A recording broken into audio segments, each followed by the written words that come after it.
What's up, Amazon sellers? You've just found a great deal, but now you want to know how to do the purchasing process as efficiently as possible. Well, stay tuned. In this video, I'm going to share with you my step-by-step guide on how to purchase products on Amazon for resale. Stay tuned. Right, if you don't know who I am, my name is Thomas Parkinson, and I've been selling on Amazon now doing online arbitrage for the last 5 years. Now in the UK, I'm a 7-figure Amazon seller, check this out. And in the USA, we started about 11 months ago, and I'm already a 6-figure Amazon seller, check this out. And hopefully in the near future, I'm gonna expand into another marketplace. And if you're interested in learning what I've done and how I do it and following my journey, do make sure you hit the subscribe button down below. But hey, enough about me. What are we gonna go through today? Well, first things first, number one, I'll give you a bit of an introduction to the video itself. Number two, I'm going to go through the 14-step process that I have for purchasing. And finally, number three, I'm going to go through some top tips that will help you out when doing this process. So let's get started. So first things first, let's give you a little bit of an introduction to the video itself. This video now is part 2 of a 2-part series. Now, the first part we've gone through, should we say, the equipment, the checks, and doing deal analysis. And if you're interested in checking out that video, watch it up here. Now, the reason why I say that is because in this video, which is the purchasing process, we're gonna use some terminology which we used in the last video, things like Keeper, like our calculator tools such as SAS, when we're doing things like hazmat checks and eligibility to sell. So if those words sound, should we say, unfamiliar with you, then do check out that video. Make sure you fully understand them by watching the first video, and then come back and watch this second video of the 2-part mini series in regards to the purchasing. Okay guys, what I just want to say is before I jump into all of the actual steps, and there's going to be 14 of them, so it's quite a lot, what I will say is there is a free download you can get. It's in the description, and this basically just highlights or talks about all of these. Now, my top tip for you is look in the description, download the free PDF. Then number 2, print it out, stick it on the wall, put it as a background, for example, on your computer. Just make sure that you're going through all of these steps when you're making your next couple of purchases, because this is about doing the right process and making sure we're maximizing not only the profit, but also the extra benefits such as cashback. It's going to be super important. So do print that out, stick it on the wall, put it on as your background, as your screensaver, doesn't matter. Just make sure you've got it. Download it from the description down below. So this leads me nicely now onto my second chapter, which is that actual 14-step purchasing guide for Amazon FBA beginners. So let's go through it now. Step 1, what's the first thing we're checking? Well, it's eligibility to sell. So before going into a, should we say, a deeper analysis of the product, what you want to do is make sure you can actually sell the product itself. So for us, we're using a calculator tool like SAS, and that is just going to help us understand if we can sell it by checking on the SAS toolkit. Now, the second one we're going to be looking at is hazmat. Now, for me, I'm a seller who uses the FBA program, and for that, I can't be selling hazardous goods because I can't ship them into the Amazon warehouses. Now, using my SAS toolkit, I'm going to be checking if that product is not hazardous, and I need to make sure it's not hazardous because I can then use the FBA fulfillment service and ship that product to the customer. And again, the calculator tool is going to show me if it's hazardous or not, and I'm looking for that to be green, which shows me that it's not hazardous. Now, the third check that I'm going to be doing is making sure that the buy price of the product from the supplier is going to be the same as what I'm putting into the calculator. Now, you might be asking, why do I need to check the buy price is still the same? Well, basically, prices do change from time to time. And as an arbitrage seller, we aim to find products that have, should we say, a great discount that we can buy low and resell high for a profit. But considering that discounts don't last forever, then may be cases whereby by the time you come to purchase it, the discount is no longer applicable. So for me, always double checking that buy price is still the same, and that is super important. Now, the fourth check is checking the number of stocks from the supplier. Now, by checking the number of stocks available from the supplier will give me an idea as to how many stocks we're able to buy. Not only that, help you determine if there is a limit. So for me, the way we do this is by putting items into the basket and making sure that we can actually add them to the basket, obviously, and that means we're able to buy them. Now, once I've done this, it leads me on to nicely step 5, which is product matching. Again, as an arbitrage seller, we are sourcing products that are already sold on Amazon. So we have to make sure that the product we're buying is going to be the exact same product that is being sold on Amazon, so we don't get any customer complaints. Now, the way we do this is by checking the title, the description, the size, the weight of the product, and many other checks to see if that product matches from the supplier to Amazon.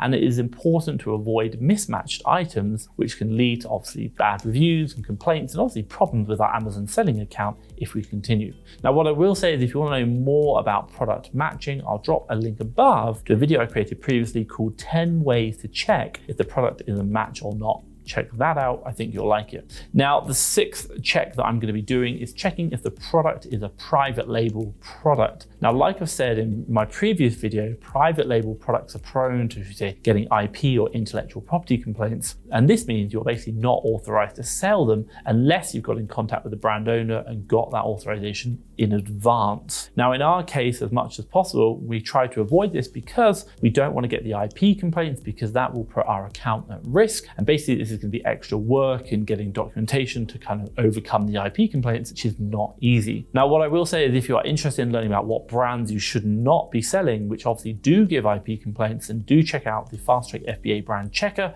I'll drop a link down below. That's going to help you know which brands to stay clear of. Now, the seventh step that I'm going to go through is to calculate the expected returns based on the criteria. Now, for this step, we calculate to see if the product is going to fit our ROI criteria. We look for products with big profits and ROI, and if not, we're going to skip and move on to a different product. Checking out that profit and ROI criteria is super important. Now, the eighth step I'm going for is the Keeper check. Now, what I will say is that Keeper provides you with, say, historical data of the product, such as the sales rank. This kind of helps you to determine, how well the product or the demand for the product is, followed by the number of sellers. That will give you an idea of how competitive the product is.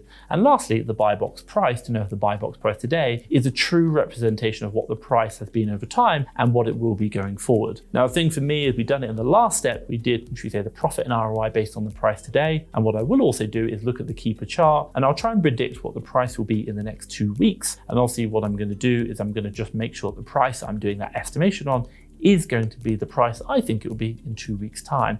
And I'll use Keeper to help me do that. Now, the ninth step that I'm going through is to decide how many units I'm going to be buying. Now, after checking Keeper and having an idea of the monthly sales per month of the product, or per the listing, now what I'm doing is understanding the demand for the item. Now, with that being said, you've got to decide how many units you're going to purchase based on the sales per month of the product. Now, in addition to that, you should also consider, your inventory and obviously the competitor's inventory as well, obviously who you're going to be competing against, and obviously maybe dividing that listing sales by the number of competitors. Now, why do I say that? Well, let's say, for example, you've already got stock of an item. You probably don't want to buy a lot more of this product because you've still got stock in the inventory already. So just be mindful of not only checking the listing, the competitors, but also as well how much stock you're holding, obviously if you're doing a reorder. Now, my 10th check for you is to check the legitimacy of the website itself. Now, by this stage, you've completed, the deal analysis process, and you're probably pretty happy with the product, but what you want to do is just make sure that the actual website you're buying from is legit. Let's say, for example, this is your first time purchasing from this store. Making sure that you're buying from a legitimate online store is going to be super important, because you're probably going to be putting your card details into this website, and last thing you want to do is have them stolen, but also as well, maybe dodgy goods turning up to your warehouse, and obviously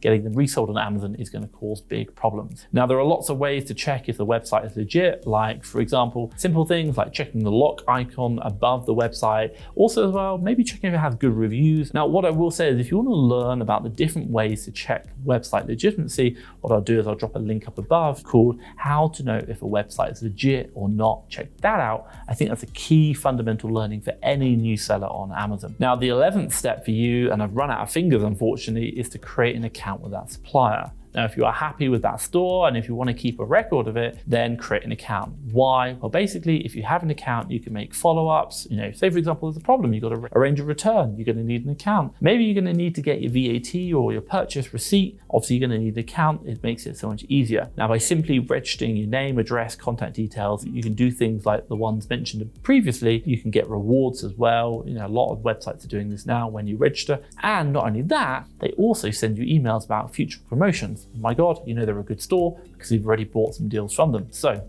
get that account created. Now, the 12th check for you is check cashback. Now, what I will say is that you want to save money. By doing this, saving money is going to be really beneficial by using cashback. So quite simply, what I'm going to say is check the cashback providers, things such as like Top Cashback, Quidco, for example. And then from there, you can search for the supplier themselves of which cashback website has the best offer. Now, once you've found that, make sure you are going to your supplier website by clicking the link on your cashback provider provider's website. You have to click through that and make your transaction through that. You can't click it and then jump back to the tab of the website. You've got to click through and then finalize the transaction from the web browser that you've clicked through from the cashback supplier. Otherwise, it won't actually track. Top tip there. Now, quite simply, this leads me to the 13th step, which is to check out. Now, once the cashback website has directed you to the right website of that supplier, make sure you check out and complete the process by putting in your card details and checking out, obviously using that, web browser window from the cashback to keep it. Now, the 14th step for you is you've made the transaction, well, hey, but what next? Well, the final one, quite simply, is to record the purchase itself, keep a record. Now, the purchasing process doesn't end with the checkout process. You still need to record the purchase, the order number, so you can track the items and make follow-ups, maybe if it hasn't arrived. And in our Amazon business, we also record the card we use for tracking expenses, but also the cashback as well and how much we're expecting, but also as well, even recording it with our prep center to make sure they know what's coming in as well. So make sure you're recording that purchase. Now, guys, what I will say, and I said it at the beginning and I'll say it again now, all of these steps, we've put them together into a downloadable PDF, which is going to help you. So do have a look down below in the description, make sure you download that PDF and hey, print it out, stick it on your wall, make sure you're going through these purchasing step by step and make sure you're getting everything done right. Have a look down below, check that out. Okay guys, so today we're talking about purchasing. Getting it right is absolutely fundamental to driving a great Amazon business. But the one thing we know is this is a process that we go through. But Amazon is a hard game. It is a real business. And where is the hardest part? Well, quite simply, it's finding deals, finding leads, which we can buy low and resell high for a profit. Now, if you are interested in speeding up this process and want some support with it, look no further than FastTrackFBA Leads. This is a service I created whereby we have a team of VAs sourcing in the US and in the UK. They're looking for all the deals, and what do? We put them onto our web platform. Now you come in, you buy tokens, and then you can review every single one of those deals that we found. Once you found the deal that you like, that worked for your business, you use your tokens to unlock the supplier URL, you buy it cheap, and then obviously you get the Amazon ASIN as well to resell high on the Amazon marketplace. Trust me, it's game changing. No one does anything like this, and it gives you the control to pick and choose which deals you want and when you buy them. Have a look at the link down below, FastTrackFBA Leads. Trust me, I think you're gonna love it. It's game changing. Now, this leads me nicely onto my third chapter, some top tips for you. Number one, what I'd really recommend is check where the supplier is based. Now, you might be asking why? Well, basically, if you're buying items over £135, which are based outside of the UK, then what's going to happen is because the UK left the EU, there are going to be custom fees upon checkout, or perhaps maybe they're not going to charge it. And then once they get delivered, you're then going to have to pay them on delivery. So just be careful with that. With that being said, checking where the supplier is based is super important because obviously if they're outside the UK, you're going to have to adjust to that, or perhaps maybe split your order up into multiple orders below £135. Now, the second thing for you is check if a website is secured. Now, before putting your details in, make sure that the website you're buying from is legit and check the reviews, check for the padlock icon, and obviously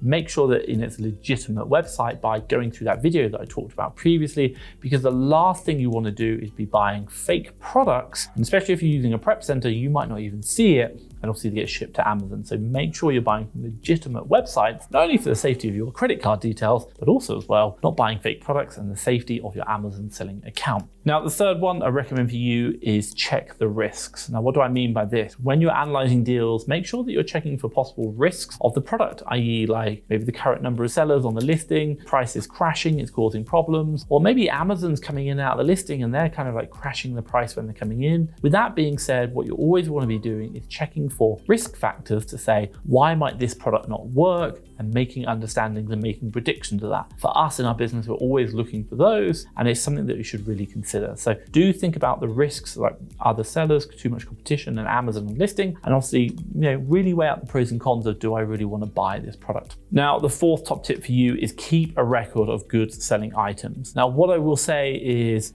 by making a record of those good or fast selling items, you can quite simply just go back and buy them again, or find other suppliers to help you replenish them. Now, this is not only going to save you time from sourcing more products because you've already got products to buy, but also it means you're going to make more money considering you know what to buy, where to buy it from, and it just makes your life so much easier. So keep that record. Now, what I will say is after going through, the first part of the purchasing guide, you might want to learn, and also now the second part of actually how to do it, you might want to learn about how to analyze Keeper to a much higher standard. So what I'll do is I'll drop a video up here called my Keeper, or should I say around here actually, called my Keeper Intermediate, which is part of a 3-part mini series of basic, intermediate, and advanced. And that's the intermediate one. It's going to really up your, Keeper analysis game. Check that out. I think you'll love it. Now, what I will say is hopefully you've liked this video. If you have, give me a big thumbs up. And hey, if you want to see more videos like this, don't forget to subscribe by hitting the subscribe button down below. But for myself, Thomas Parkinson, and FastTrackFBA, thank you very much.